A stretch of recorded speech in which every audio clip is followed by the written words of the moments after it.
Amateur Traveler is in its 20th year now, but can you imagine if I had people on the show who had never been to the destination, but had just read about it or seen a movie about it?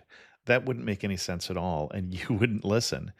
We all know how important it is to receive advice from people who know a destination to get the most authentic local experience. And a great option for experiencing this is Explore Worldwide and their authentic small group adventures, led by local tour leaders, perfect for solo travelers who want to meet like minded people with a desire for adventure. I'm often an independent traveler, but two of my last three trips were with small group tours because they organize everything and it's a lot easier. If you want to recreate the tour I did to Malta, they have a Malta and Gozo Discovery Tour. I'm intrigued by one of their tours called A Taste of Sicily. The company again is Explore Worldwide, and visit exploreworldwide.com to learn more. And thanks to Explore Worldwide for sponsoring this episode of Amateur Traveler. The nights are long, the days are short, and the weather is chilly to downright cold, depending on where you are. It's a good time to slip into a Quince iconic Mongolian cashmere sweaters, which start at only $50. You can treat yourself to everyday luxury at an affordable price with Quince. If you really want to dive into luxury, you can check out their leather handbags, washable silk shirts, and European linen sheet sets. Whatever you're looking for at Quince, all the prices are 50 to 80% less than similar brands, and they do that by partnering directly with top factories and cutting out the middleman. They only work with factories that use safe, ethical, and responsible manufacturing processes. And of course, they use premium fabrics and finishes for that luxury feel in every piece. But you've already heard me rave about my Quince travel pants. Treat yourself this winter without the luxury price tag. Go to quince.com/traveler for 365-day returns plus free shipping on your order. That's QUINCE.com/traveler to get free shipping and 365-day returns. Quince.com/traveler. And thanks to Quince for sponsoring this episode of Amateur Traveler. Got my bags packed, I'm on a roll. I'm heading out there and I'm ready to go. Looking real good in my passport photo. Oh, no. Amateur Traveler episode 636. Today the Amateur Traveler talks about temples and a giant Buddha, markets, the Peak, the Octopus Card, and the Star Ferry as we go to Hong Kong. Heading home, but maybe not today. Welcome to the Amateur Traveler. I'm your host, Chris Christensen. Let's talk about Hong Kong. I'd like to welcome to the show Marianne Rogerson from mumonthemove.com. Yes, I'm a British mum, not an American mom. Who has come to talk to us about Hong Kong. Marianne, welcome to the show. Thank you, Chris. Thank you for having me. And we always want to make sure we get that correct. We'll put the real link for all the things that we talk about in the show notes. Why are we talking about Hong Kong? Why should someone go to Hong Kong? So for me, Hong Kong is just one of those big cities that everybody should visit once in their lifetime. I think it's up there with Paris, London, New York. For me, Hong Kong should definitely be on that list too. It's a really exciting city. It's got a buzz. It's exotic. It has amazing food. And sure, it can be kind of crazy and chaotic. But for me, that's part of its charm. There's also another side to Hong Kong that a lot of people don't know about, and that's that it has lots of little beaches to explore, and it has lots of country park with amazing hiking trails. I was thinking about that when you said that it's a big city. I thought, well, yes, but it's also not. It's more than that. And I think we'll get into that as you start talking about what your recommendations are. So what kind of itinerary would you recommend? I'd like to talk about an itinerary that includes exploring the crazy part and the central part of the city, but also getting out of the main city and exploring some of the islands, visiting the Big Buddha. Well, and so that brings up the thing that Hong Kong has different pieces, and predominantly 3 different big pieces and then a lot of little islands. Is that a good summary? Yeah, pretty much. So it's kind of divided into Hong Kong Island, and then on the mainland you have Kowloon and the new territories on the mainland. So the new territories are kind of up towards the Chinese border. And then there's, I don't know how many other little islands around it. I think there's like around 200. So yeah, it's not very easy to visit all of them, but some of them you can jump on a public ferry and go out and explore some of those. So I'll talk about those later. Well, and at least one people are going to fly into. Exactly, yes, onto Lantau, yes, where the airport is. Excellent. And Hong Kong Disneyland. And Hong Kong Disneyland. Where would you start us? Okay, so for visitors, I think the best place to start is the Peak. Okay. Now, this is a viewing platform that's on the mountain that sits in the middle of Hong Kong Island. And it's the most popular tourist attraction in Hong Kong. If you've ever seen the photo of Hong Kong, of the harbour with all the buildings around it, taken from above, then pretty much the chances are that's taken from the Peak. The most popular way to get up the Peak is to take the Peak Tram, which is the world's steepest funicular railway. But there's two things to think about if you're going to go up on the Peak Tram. Firstly, as I've said, it's the most popular tourist attraction, and this is the most popular way to go up there. So it's going to be busy, and there are going to be queues. In fact, you'll learn that a lot in Hong Kong. Everywhere's busy with queues. So my advice would be, firstly, to get there early, and secondly, to pre-book your tickets. Okay. Now, you can either book your tickets online, or you can get an Octopus card. An Octopus card is like a prepaid travel ticket. You can use it on all public transport in Hong Kong. You can use it in fast food restaurants, convenience stores. You can even pay your hospital bill in Hong Kong on your Octopus card. So it's a handy thing to have in your bag when you're traveling around. And you can shop at certain stores and get a soft drink or a sandwich just off the subway with the Octopus card. The Octopus card is, if you don't have one, you can't really use Hong Kong. Yes, that's right. Now you can, Yeah. Although you can't use it in taxis. Right. Yeah. So you need to have some cash with you as well. Okay. So once you've prepaid your tickets or you have your Octopus card, that means you can skip the queue for the tickets and go straight into the Peak Tram queue. And hopefully if you get there early and it's not a weekend, the queue won't be too bad. Once you get up the Peak, there are a few things you can do. There is an observation deck, but I would probably advise saving your cash and not bothering, because the view from up at the Peak is so good anyway. And my favourite thing to do once you're up there is actually to move away from the observation deck and do a walk around Luggard Road. And it's a circular walk. It's about 3.5 kilometres long. It's flat. It's easy to do. We used to take our kids there with their scooters all the time. And the views from Luggard Road are just incredible. So you get different perspectives of the view over the harbour as you go around the loop. Okay. There is also a choice of bars and restaurants up there. There's a Madame Tussauds. There is even a chocolate museum at the Peak. Okay. Now, to get back down from the Peak, you can either take the Peak Tram again. Hopefully there won't be queues to go down unless you're there at the weekend in the afternoon. Alternatively, you can just jump on a taxi or a bus back into town. Once we get back into town, I'm hoping you've walked up an appetite on your walk around Luggard Road, because we're going to go for dim sum. So dim sum is a Cantonese specialty. It's the most famous way of eating in Hong Kong. And it's where you have lots of little dishes of different snacks. So you have dumplings, buns, spring rolls, either steamed or fried snacks. They get served in little bamboo steamers or little plates. And you order a whole selection of little dishes and put them in the middle of the table for everybody to share. Now, the place I like to recommend for visitors to go is called Maxim's Palace, which is in City Hall. It's a huge banqueting hall. It's filled with noisy, hungry diners, and it's a real Hong Kong dining experience. It is, unfortunately, a very popular place to go, and so you guessed it, it's going to be busy and you're going to have to queue. A lot of locals, when they go in a group, they send one person ahead of time, because you can't book ahead.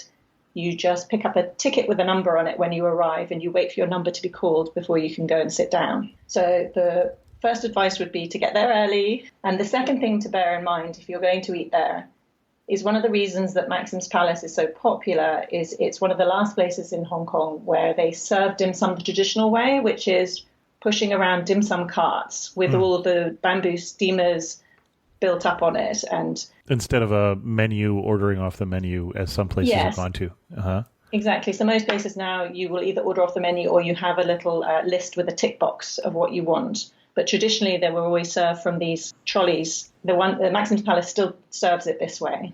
Now, the waitresses tend to be elderly Chinese ladies who don't speak much English. And each trolley has a few different items, one or two Hmm. different items on it. So these ladies are going to be pushing the trolleys around and shouting out in Cantonese what they have on their trolley. So my advice would be is to learn a few names of some dim sum before you go, or you might end up with some interesting surprises on your table. My first experience with dim sum was in New York City with no one who spoke Chinese in a restaurant where they never spoke English to us. And it was the tripe that I put in my mouth and didn't realize it was tripe till later that was not the best experience.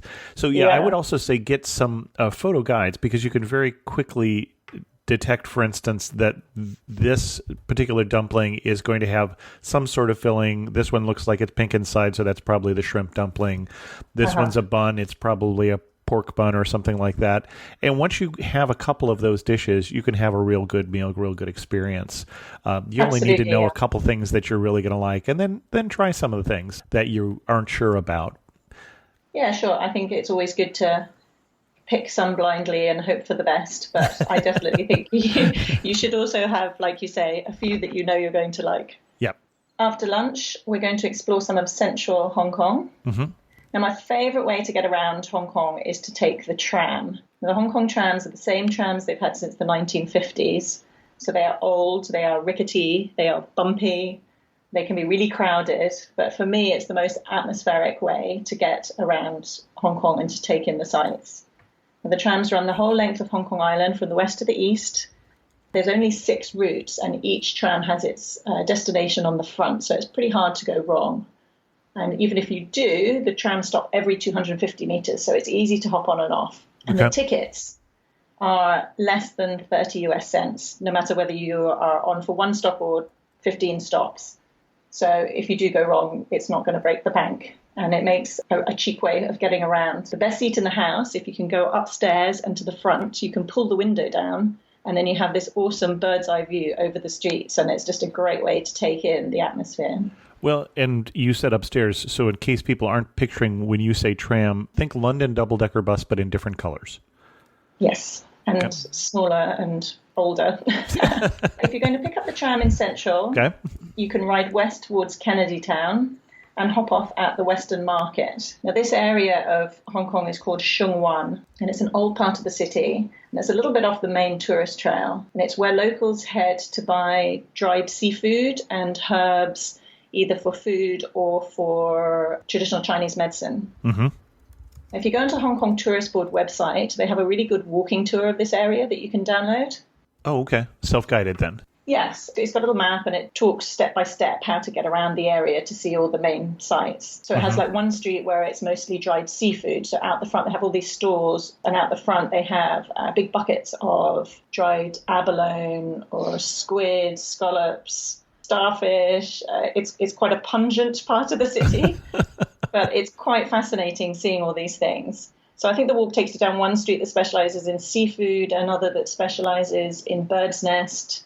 There's even a street where you have the controversial shark's fin. Mm-hmm. It's quite an eye-opener to walk around there. Now, I noticed you had us have lunch before we went here. Yes. So we're going in part just to see what there is to see. We're not necessarily eating here. Oh, no. I would imagine most people wouldn't be interested in eating what they're going to see here. Okay. It doesn't look particularly appetizing, let's put it that way. Okay. Yeah, so then the walk, this same walk from the tourist board takes you to Cat Street, which is famous for its antique shops and art galleries. Okay. So it makes interesting browsing. You've got everything from cheap little trinkets to very expensive Chinese antiques here. Out on the street, there are some like bric-a-brac stores where you can buy souvenirs. There's like jade jewelry. They also specialize in Mao era souvenirs. So there's like Mao's little red book, revolutionary posters from China. So it makes interesting browsing. Then just up the road, up the steps from Cat Street, you come to the Manmo Temple, which is one of the most famous temples in Hong Kong. So Man was the god of literature. Mo was the god of war. I'm not entirely sure why they share a temple, but there you go. It is a very atmospheric temple. You are welcome to go inside, have a look around, take some photos. It's kind of got the iconic, big, round, swirling incense sticks hanging from the ceiling, which is a bit of an iconic photo in Hong Kong if you're looking for something for your Instagram page.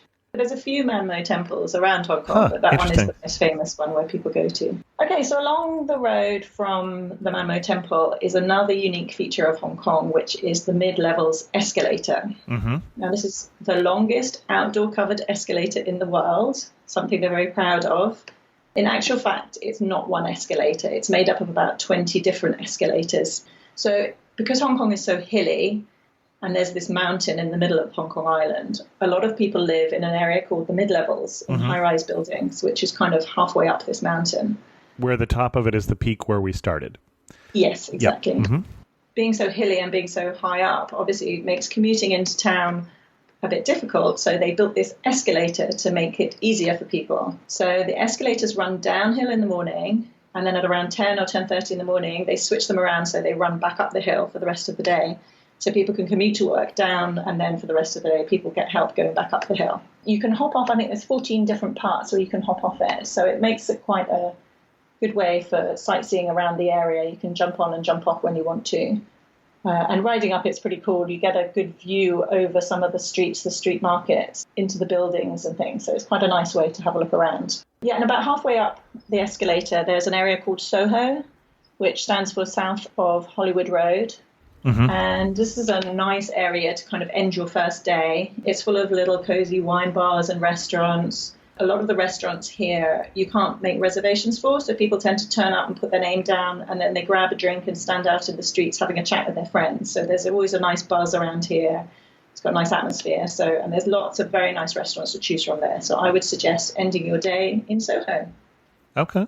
So day 2. So as we've already talked about, you've got Hong Kong Island and then you've got Kowloon. Day 2, I'm going to look at Kowloon. Now, if you've ever seen your kind of iconic idea of Hong Kong with neon lights, crowded people, street markets, crazy traffic, that is Kowloon. It's a part of the city you have to experience, but you might not want to spend too long there because it can be pretty crazy. No, we actually stayed in Kowloon instead of staying in Hong Kong. A little cheaper. We stayed near a street market, and which we thought was great. I think some of the reviews of the hotel were intimidated by walking past a night market, rather, as they walked to the hotel. We thought that was just terrific, because you're talking about a place that is pretty darn safe, so I wasn't that worried about that. So, yeah, no, I think if you want the quintessential Hong Kong experience, then staying in Kowloon is the best way to do it, almost. And it's certainly less expensive, I think, in general than Hong Kong Island. Yes, it is. And ironically, though, I think you get the best views from Kowloon because you get to look at Hong Kong Island. Whereas when you're on Hong Kong Island, you don't get to see that view. Sure, okay. If you are staying in Central, or even if you're not, to get between Kowloon and Hong Kong Island, the best way is to take the Star Ferry. Now, these are like the iconic Hong Kong ferries that have been ploughing across the harbour for more than 100 years. They were crossing the harbour before they had the harbour tunnels that everybody uses now. But from a visitor point of view, firstly, it's super cheap. It's like less than 35 US cents a ticket. Right. And secondly, you get awesome views of the skyline as you cross the harbour. So for that reason, I would recommend doing it at least twice, once during the day and again at night time, just so that you can see the skyline in all its splendour. Now, the main thing to do in Kowloon is to visit the markets. And again, the Hong Kong Tourist Board have a really good walking tour that you can download that will take you around all the different markets. So the main market most visitors like to go to is the Ladies Market. It's a huge, busy market where you can pretty much get anything. It's full of clothing, fake handbags, souvenirs. Fake handbags? Those are fake? Yeah. Oh, yeah. Funny when you can buy them for like $20, yeah. Well, I loved it. I remember seeing Calvin Klein underwear with a G. Oh, brilliant. Yeah, there's a lot of those. You can get all your replica football shirts. And my advice, if you are shopping, is to bargain hard and check the quality of everything. Don't expect to get really good quality things. Like the fake handbags here are the mass market fakes. They're not the good quality fakes that you can get in some parts of China. My wife picked up a purse that she was mildly interested in and put it down because she decided she didn't want it and walked away and didn't even realize at first that the woman was following after her, thinking she was negotiating, and the price kept coming down and down as she was walking further away. I think it came down at least by half. Yeah. Did she buy it? No, she didn't want it. She really wasn't negotiating, but walking that's away the best way to buy. Does work. Yeah. Yeah. When you really don't want it, that's when it works the best. Well, that was at the Temple Street Night Market. So the ladies' market is very similar to the Temple Street Night Market. Mm-hmm. It's just during the daytime. So from the ladies' market, you can walk up the road to the flower market, which is a couple of streets that's just plant and flower shops one after the other. Mm-hmm. It's very beautiful to have a look around. There's also the jade market for jade jewelry and trinkets. There is a bird market, which is more of a bird garden where you'll see old men with birds in cages. It's a little bit odd, but if you like quirky, it's good to see. And there's even a goldfish market, which is basically one street. Yeah, there's just one street where they have all goldfish in those plastic bags hanging outside the fish shops. Yeah, it's odd to me. I don't know how long you can keep a goldfish in a plastic bag, but that's how they're being displayed. So yes, I know. I'm not quite sure about the animal rights implications there, but anyway. And then, as you said, you can end the day at the Temple Street Night Market, which kind of gets going around 6 p.m. A lot of people head here for dinner. It's a great place to find cheap Chinese food. Oh, yeah. I think one of our best meals that we had in Hong Kong was sitting on plastic stools in the Temple Street Night Market. Absolutely. Best way to eat. Yeah, absolutely. In the middle of everything, obviously. Yeah. Ah, bon chien. Bonjour, je suis Theo, a tour leader with Explore. And this is Punti. He's helping us find truffles under the trees next to this beautiful vineyard. Maybe for tomorrow's cooking class? Oui, call semi-heure. Parfait. Semi-o'clock. Not everyone gets to enjoy a Bordeaux sunset this way, but you will if you explore. No, Punti. Search exploreworldwide.com and don't just travel. Explore. I also have an alternative, if you've had enough of markets, is to return down to Shim Sha Tsui, which is the area of Kowloon that's right along the harbour front, and take in the skyline, which is something you have to do. Mm-hmm. Hong Kong has the most incredible skyline in the world, in my opinion. It's just amazing to see, and you have to see it at night time when it's all lit up. There are a few options. There's a lot of restaurants and hotels that have restaurants with harbour views. There's one called Hutong, which is a Chinese restaurant. It's quite pricey, but it has floor-to-ceiling windows, and it has the most incredible view of the skyline.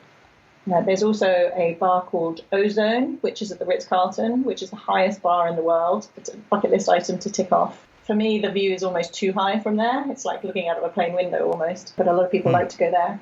And another option for taking in the skyline view is to take a harbour cruise. There are two companies that run traditional Chinese sailing junks. Oh, okay. One is called the Aqua Luna, and the other is called the Duckling. And they both run daytime and nighttime cruises. So the nighttime one usually includes a drink, and you get to see the skyline. Both those cruises coincide with the nightly light show, which is called the Symphony of Lights. Mm-hmm. And it's when all the buildings in the Hong Kong skyline, they light up, they do fancy movements, there's lasers and things. Mm-hmm. I'm not personally a huge fan of it, but I think if you're going to be doing a harbour cruise or having dinner with the skyline view, you may as well coincide it with the Symphony of Lights, which starts at 8 o'clock every evening.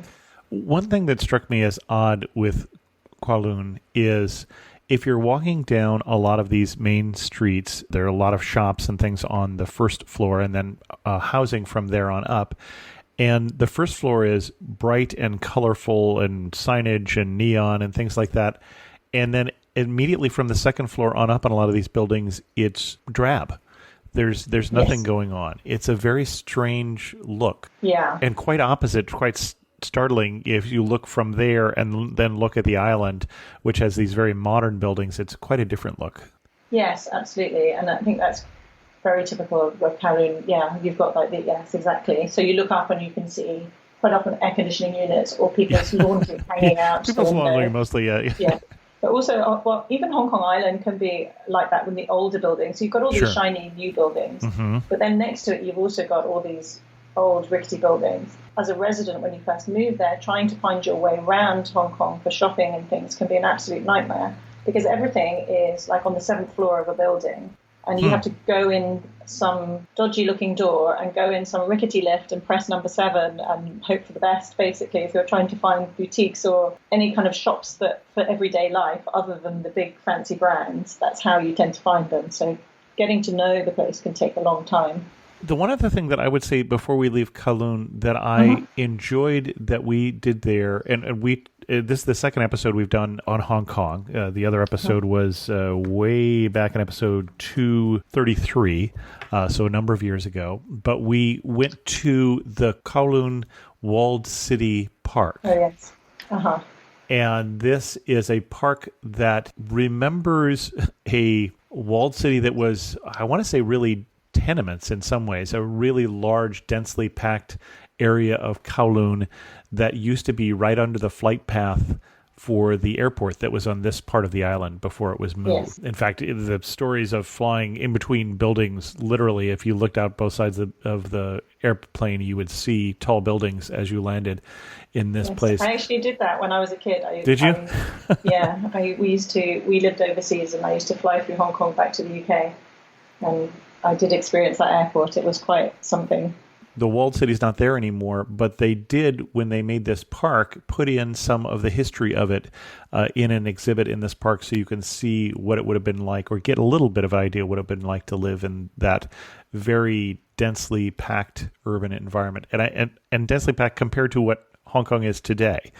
So yes, which is quite, which takes some imagination. Right, exactly. Excellent. Where to next? We are going to go and visit the Big Buddha. So the Big Buddha, its proper name is the Tien Tan Buddha, but everybody just calls it the Big Buddha. Yep. It's one of the largest seated Buddhas in the world. It's 34 meters high. It's made entirely of bronze. So when you're standing at the base of it looking up, it's pretty impressive. Now, the best way to get there is to take the Nong Ping cable car. So you pick this up at Tung Chung, which is just back out near the airport. It takes 25 minutes on the cable car to get there, and you obviously have these amazing views out over the South China Sea. Oh, yeah, it's stunning. But for me, the thing that makes the cable car so special is you kind of come up over the mountain and you get that first glimpse of the Buddha there. It's quite a special moment. Once you get to the top of the cable car, there's a little village there where you can stock up on snacks and things. There's a monastery to look around. And then there's the Big Buddha itself. Now, to get up to the Big Buddha, I think it's something like 280 steps or something. But it's totally worth it. When you get up to the top, you can circumnavigate the entire Buddha. It's quite special to be there, I think. Well, and if that's not enough steps for you, you can skip the cable car and walk the whole way. But when I say you can, I don't mean that I can, but some can. It was on my list of things to do while we were living there, but I'm afraid I never actually did it. And how long did you live in Hong Kong? We were there for 4 years, and we just left 3 months ago. Well, the other thing that I remember that we did not take advantage of is if you're vegetarian or willing to eat vegetarian for a day, you could also eat at the monastery there at the base of the Big Buddha. You can, yes. I never did it either, I have to say. The reason I didn't is just quite close to the Big Buddha. Not many people bother. Most people go to the Big Buddha and then they go back into the city. But quite close to it is a place called Tai O, which is the oldest fishing village in Hong Kong. Yep. Which is why I never ate at the monastery, because I would always eat in Tai O. So Tai O is famous for its traditional stilt houses that are built over the water. And it's also famous for its pink dolphins. I have been to Tai O, but I don't remember pink dolphins. So I would have to say most people don't get to see the pink dolphins, but that doesn't stop everybody trying to sell you a boat trip to go and see them. Take the boat trip because it's a cool way to get around and see all the stilt houses. But don't really expect to see any dolphins. If you do want to do a dolphin watching trip, there's a company called Dolphin Watch, and they run ecological tours. They know the dolphins really well. They are very sympathetic to the plight of the dolphins, and so if you do want to, I would go with them. But don't expect to see them in Tai O. But Tai O is definitely worth an add-on to the Big Buddha, I would say, and you can get yourself a seafood lunch there. Well, and I want to say that it was very easy for us to get a combination ticket that gave us the bus ride from the Big Buddha down to Tai O.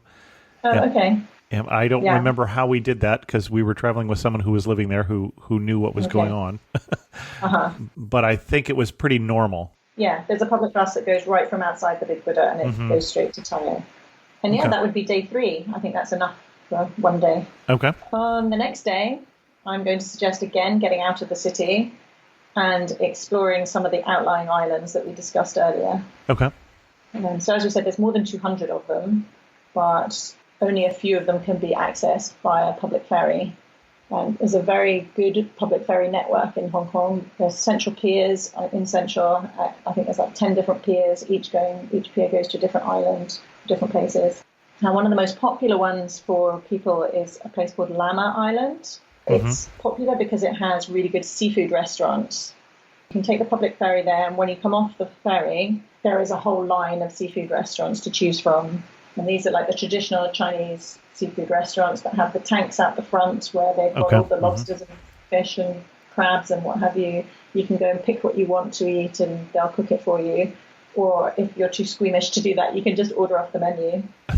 There is one particular restaurant that's very famous there, which is called Rainbow Seafood.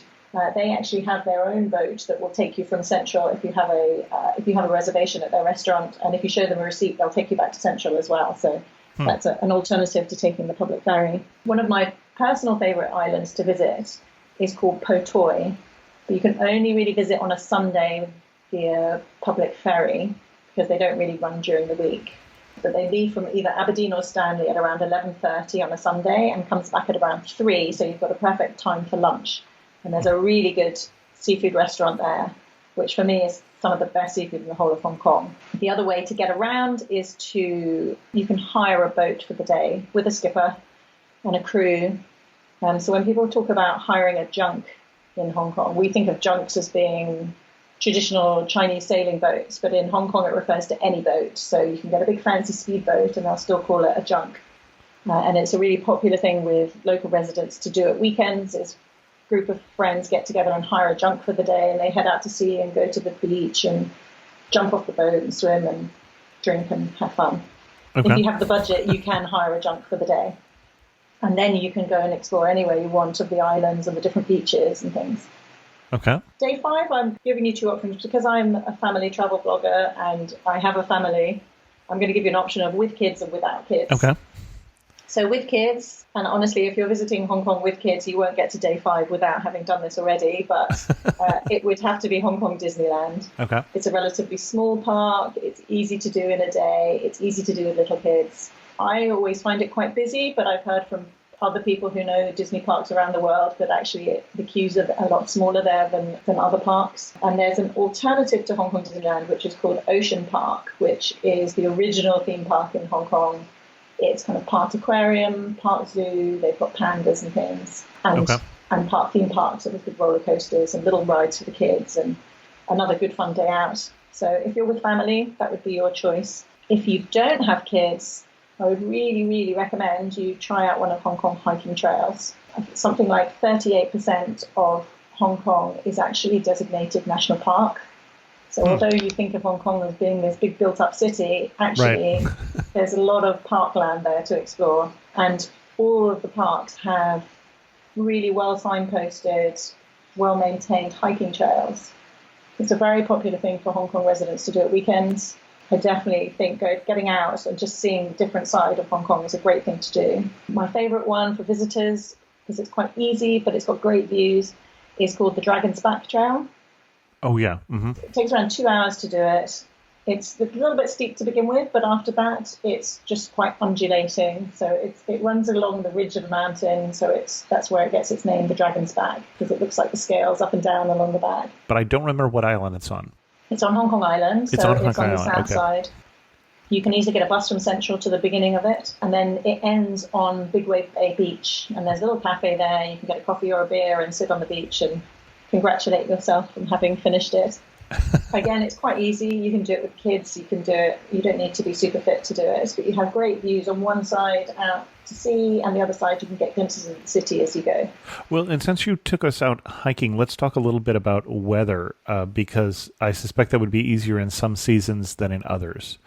First of all, Sure. when would you recommend is the best time to go to Hong Kong? I can tell you when to avoid Hong Kong. Okay. And that would be probably July and August. Okay. The summer in Hong Kong is very hot, and more than that, it's very, very humid. So unless you love to sweat a lot, July and August are just not pleasant times to be there, especially if you're going to be out sightseeing or hiking. Hiking is definitely better done in the winter or spring, autumn, definitely not in the summer. Okay. The other thing about hiking in the summer in Hong Kong is you get really big spiders on all the hiking trails. So Lovely. You have huge golden orb spiders. So if you have any kind of arachnophobia, definitely don't go hiking in the summer. Winter actually gets surprisingly cold in Hong Kong. It can drop, I don't know Fahrenheit, but it can drop down to 10 degrees or lower in centigrade. Okay. So it's about 41 degrees in Fahrenheit. It does get surprisingly cold. I particularly, before I moved there, thought that Hong Kong was generally pretty warm all the time, but it can get surprisingly cold. But any time is fine, I would say, avoiding the summer, July and August particularly. Other times to avoid are the first week of October is Golden Week in China, and the majority of Hong Kong tourists come from China. So if you're there for that week, you'll find tourist attractions just mobbed, and you think you have to queue at other times of year. It will be crazy during that week. Chinese New Year is another time you would probably want to avoid, unless you're there specifically to celebrate Chinese New Year and all the celebrations that go on. It's not a good time to be there. A lot of businesses close down. And there's one other weekend in the year to look out for, and that is the Hong Kong Sevens. That I don't know about. Okay, the Hong Kong Sevens is a big rugby weekend. Thousands of people descend upon Hong Kong. They get dressed up in costume, they drink lots of beer, and they party, and they watch rugby. If you like rugby and you like to dress up and drink beer, then it's a great weekend to be in Hong Kong. It's like the whole of Hong Kong parties hard. However, if you don't like that, you want to avoid that weekend because all the restaurants will be booked, all the hotels will be booked, and you just can't get around in the evenings. And that's usually in April. Excellent. Well, let's continue with your itinerary. What else would you recommend while we're in Hong Kong? So there's a couple of other areas worth a mention if you have longer and you want to see some different parts. One is Stanley. Loved Stanley. Which is on the south side of Hong Kong Island. That's actually where we lived. It's a bit of a quieter part of Hong Kong. It's a little more westernized. It's very popular with Western expats. And oddly enough, there's another market. There is another market. So Stanley Market, again, it's a little more upmarket than the other markets that you would have visited in Kowloon. It has some nice art shops, some quite nice souvenir shops. You can also get your fake handbags, but it's a little bit smaller and classier, let's say. I think I bought 2 silk-ish ties for about $5 there or something like that. So when we say upmarket, there's some deals there as well. Yes, absolutely. But you can get some really nice artwork there as well. Got it. Okay. The best bit I think about going to Stanley is actually getting there. You can take the number 6 bus from Central, and it goes up over the mountain and then back down the other side. Okay. So if you sit at the front, you get great views up over the mountain as you come down. It's a nice area to wander around and just see a different side of Hong Kong. There's a few beaches around there. So that's Stanley.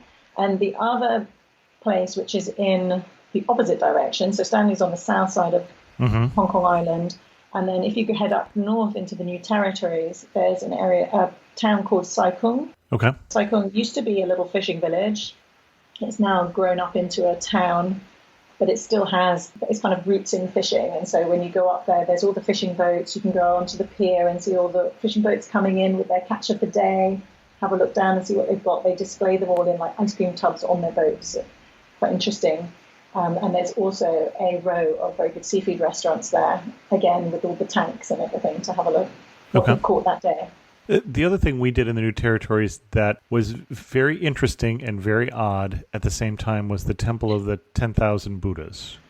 Do you know, I never went there in the Did you years. never? No, I don't know if I could meaning to. explain the Temple of the 10,000 Buddhas, but there are a number of different, let's say, non-traditional depictions of Buddha. Things like, here's elongated man Buddha. Here is Buddha with hands coming out where the eyes should be. It's just very odd, and just one after another as you climb up, one after another as you climb down, and then a number of different smaller Buddhas. It's basically a cemetery. Is what it's mostly used for, a place where people are buried. And I guess it's somewhat controversial, the history behind it in terms of the person who did it, but It is an odd place. I wouldn't say you should go to the Temple of the 10,000 Buddhas and then you'll understand Buddhism or anything along those lines. Right. But it is an interesting place. If you like the quirky again. If you like quirky, if you are looking for pictures for Instagram, then that might be something I would think about. It is a hike up, so it's also a good outing if you're looking for exercise. It's not, we got there on public transportation and then hiking. It's not necessarily, I think it would be easier to get there these days with some GPS directions. So, Okay. Excellent. You're standing in the prettiest spot in Hong Kong. Where are you standing and what are you looking at? I think it would have to be up the peak because the view from up there is just incredible, and it's that iconic Hong Kong view. Okay. One thing that makes you laugh and say only in Hong Kong? Probably the Hong Kong taxi drivers. Okay. I don't know that we were in a Hong Kong taxi. Oh, you missed out. Yeah, the Hong Kong taxi drivers are just notorious for being rude and bad drivers, and I don't think and those are, unfriendly. either of those are things that I'm looking for in a taxi driver. No. There's a reason Uber is doing so well in Hong Kong. Interesting.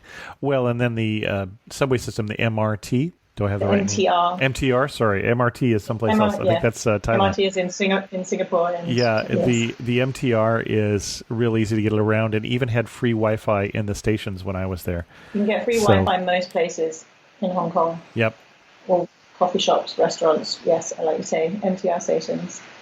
Excellent. One thing that I would recommend as a side trip to think about for your Hong Kong trip, if you have a little more time than we described here, would be a day trip to Macau as well. Although Macau is possibly worth a separate trip in and of itself, it is an easy day trip from Hong Kong. And now they've just opened the bridge. Oh, They just opened the bridge last week. Oh, wow. Okay. I think they now have shuttle buses that you can jump on Interesting. to get across to Macau instead of taking the ferry. The ferry was a experience, though. Yeah, no, it's great. It's a great way to get there. But I would be interested to see this. I think it's the longest bridge across the sea in the world or something. Yeah, I didn't realize it was opening that soon. I guess it's been longer ago than I was there than I realized. Well, and Macau is interesting. I think it's worth doing potentially another whole nother show on. There's the whole new part that's like Las Vegas, and then there's the whole old part that's like Lisbon in Asia. So it's an interesting place. If you had to summarize Hong Kong in 3 words, what 3 words would you use? Exciting. Okay. Fun. And delicious. Okay. You know, when people talk about going to Asia, but they're intimidated, I almost always suggest Hong Kong because I feel it's in some ways it's Asia with English subtitles. Yes. It's all of the quirkiness and interesting things of Asia and the food and those sort of things, but a whole lot easier to manage. And it was after we went to Hong Kong that my wife was ready to go to China. And I think Hong Kong is a great destination in and of itself, but also a real good stepping stone to some other places. Excellent. Well, our guest again has been Marianne Rogerson from mumonthemove.com. And you've got another site as well? Yes, we recently launched a family travel planning website called Little City Trips, which focuses on families visiting cities around the world. Okay. And if we wanted to point people to the best post on Hong Kong on either site, where are we going to send them?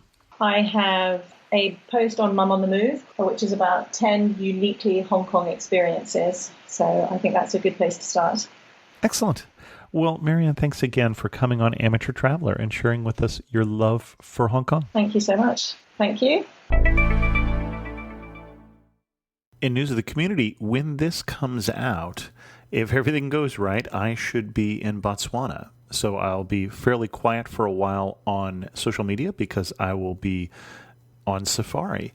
But hopefully when I get back, I'll be sending you pictures of beautiful scenery and wonderful animals, and it will make you want to come with me back to South Africa, Botswana, and Victoria Falls next May 2019. Check that out at amateurtraveler.com/Africa 2019. I hope you can join me. With that, we're going to end this episode of Amateur Traveler. If you have any questions, send an email to host@amateurtraveler.com, or better yet, leave a comment on this episode at amateurtraveler.com. And follow me on Instagram as Chris2X to see those pictures from Botswana. And thanks so much for listening. I got to see one more cathedral. I got to sit in one more